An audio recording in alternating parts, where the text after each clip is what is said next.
ഇസ്രായേലിന്റെ ആണവ പദ്ധതി രഹസ്യങ്ങൾ ചോർത്തിയെടുത്തെന്ന അവകാശവാദവുമായി ഇറാൻ.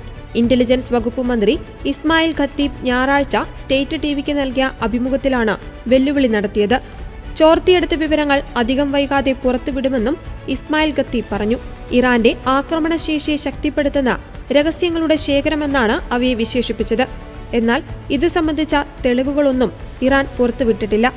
ആണവ പദ്ധതി ആരോപിച്ച് ഇറാനുമേൽ കൂടുതൽ ഉപരോധങ്ങൾക്ക് യൂറോപ്യൻ രാജ്യങ്ങൾ യുഎന്നിൽ നീക്കം ശക്തമാക്കിയ പശ്ചാത്തലത്തിലാണ് ഇറാന്റെ വെളിപ്പെടുത്തൽ. എന്നാൽ ഇറാന്റെ ഈ അവകാശവാദത്തിൽ ഇസ്രായേൽ പ്രതികരിച്ചിട്ടില്ല. ഇറാന്റെ ആണവ പദ്ധതിയുമായി ബന്ധപ്പെട്ട ഒരു ദശാബ്ദകാലത്തെ തർക്കം പരിഹരിക്കുന്നതിനായി അമേരിക്ക ഇപ്പോൾ ഇറാനുമായി ചർച്ചകൾ നടത്തിവരികയാണ്. എന്നിരുന്നാലും ഒരു കരാറിലെത്തുവാൻ കഴിഞ്ഞില്ലെങ്കിൽ ഇറാന്റെ ആണവ കേന്ദ്രങ്ങൾക്കെതിരെ സൈനിക നടപടിയെടുക്കുമെന്നാണ് US പ്രസിഡന്റ് ഡൊണാൾഡ് ട്രംപ് പറയുന്നത്.